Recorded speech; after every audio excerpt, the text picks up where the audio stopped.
Halo semuanya, perkenalkan nama saya Mima Aurel Permarantolo dengan NIM 23080-0050 dan hari ini saya akan mempresentasikan materi yang berkaitan dengan biofarmasetika sediaan sublingual dan bukal. Baik, ini adalah topik pembahasan yang akan saya bahas pada hari ini. Langsung saja ke topik yang pertama, yaitu anatomi dan fisiologi mukosa mulut. Nah, di sini ada gambar anatominya. Nah, mukosa mulut ini adalah jalur efektif untuk penghantaran obat sistemik karena vaskularisasinya yang tinggi dan kemampuan untuk menghindari first pass effect di hati. Untuk struktur epitelnya itu ada dilapisi epitel squamosa berlapis yang ketebalannya itu sangat bervariasi. Nah, epitel ini dia berfungsi sebagai penghalang mekanis untuk penetrasi obat. Nah, daerah yang tidak terkeratinisasi itu seperti sublingual dan bukal itu lebih permeabel dibandingkan daerah yang terkeratinisasi seperti gusi dan palatum keras. Nah, di bawah epitel itu terdapat propria dan submukosa yang kaya akan pembuluh darah dan limfa yang memfasilitasi penyerapan obat ke sirkulasi sistemik. Nah, epitel squamosa mulut ini terdiri dari epitel squamosa berlapis yang tidak terkeratinisasi atau terkeratinisasi yang bertindak sebagai penghalang utama untuk formasi obat. Nah, selanjutnya di sini ada perbandingan vaskularisasi sublingual dan bukal. Nah, gambar di atas ini itu membandingkan vaskularisasi mukosa sublingual dan bukal dalam penghantaran obat dengan fokus pada yang pertama ada struktur dan densitas vaskular. Yang panel kiri ini, yang bagian sublingual ini pembuluh darah padat dan dangkal dari arteri lingualis profunda yang dirancang untuk penyerapan cepat. Kemudian yang panel kanan itu untuk yang bukal, jaringan vaskular yang kurang padat, di bawah epitelnya itu lebih tebal dan dia mendukung pelepasan obat yang berkelanjutan. Kemudian untuk mekanisme drainase venanya ini sangat krusial dalam biofarmasetika karena vaskularisasi sublingual maupun bukal ditunjukkan untuk mengalirkan darahnya ke sistem vena sistemik atau vena jugularis interna, vena cava superior dan akhirnya jantung tanpa melewati hati terlebih dahulu.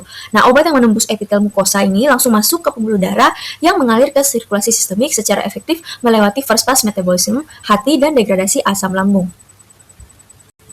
Lalu yang berikut ada peran air liur atau saliva. Nah, untuk positifnya air liur ini penting untuk melarutkan obat dari sediaan padat agar dapat menembus membran mukosa. Kemudian untuk peran negatifnya, volume air liur yang tinggi dan gerakan menelan ini dapat menyebabkan pencucian mukosa atau dia mengurangi waktu tinggal sediaan di mulut dan menghilangkan obat sebelum terserap. Nah, saliva ini sangat penting untuk disolusi obat di rongga mulut, tetapi juga dapat menyebabkan hilangnya obat secara signifikan karena pencucian mukosa. Lalu selanjutnya ada pH lingkungan mulut. Nah, lingkungan mulut ini memiliki pH air liur normal antara 6,2 hingga 7,6 dengan rata-rata 6,7 pH. Nah, pH ini mempengaruhi ionisasi obat. Kebanyakan obat adalah asam atau basa lemah.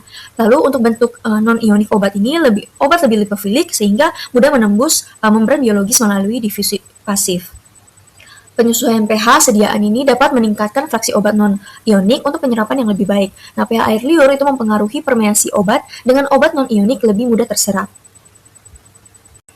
Baik, selanjutnya kita masuk ke mekanisme absorpsi dan penetrasi. Nah, di sini ada gambar yang saya tampilkan. Nah, gambar ini menyajikan diagram alur komprehensif untuk mekanisme absorpsi dan penetrasi obat melalui mukosa mulut. Nah, dirancang untuk memperjelas proses biofarmasetikanya. Jadi, penyerapan obat melalui mukosa mulut itu terjadi terutama melalui difusi pasif dengan dua jalur utama. Yang pertama ada jalur paraseluler atau interseluler. Nah, molekul obat bergerak melalui ruang antara sel epitel, terutama untuk obat hidrofilik dan ion kecil. Nah, tapi hambatan utamanya itu adalah tight junction yang membatasi aliran. Kemudian jalur yang kedua ada jalur transseluler yang dimana panah orange ini, jalur ini menunjukkan molekul obat bergerak secara langsung menembus membran lipid sel dan keluar dari sisi lain. Nah, jalur ini adalah rute utama untuk obat-obatan lipofilik atau larut lemak yang dapat berdifusi dengan mudah melalui membran lipid sel. Nah, selanjutnya di sebelah kanan gambar ini ada flowchart atau diagram yang menunjukkan bahwa penetrasi transseluler itu harus melewati barrier lipid stratum corneum-like atau membran sel paling superficial yang paling luar yang merupakan hambatan permeabilitas terbesar. Baik, selanjutnya di sebelah kanan ini ada flowchart atau diagram yang merinci urutan langkah bagaimana obat dari sediaan itu mencapai sirkulasi sistemik. Nah, urutan pertama itu terjadi pelepasan obat dari sediaan padat seperti patch atau tablet, kemudian terjadi disolusi atau pelarutan obat di dalam air liur yang dilakukan oleh saliva. Nah, selanjutnya terjadi interaksi permukaan dengan mukosa, lalu jalur berikutnya ini ada jalur penembusan paraseluler dan transseluler ya, seperti yang dijelaskan pada diagram penampang. Kemudian selanjutnya itu terjadi difusi melalui lamina propria atau jaringan ikat di bawah epitel. Lalu terjadi absorpsi kapiler masuk ke sirkulasi darah sistemik. Selanjutnya sirkulasi sistemik menghindari metabolisme lintas pertama atau first pass metabolism di hati.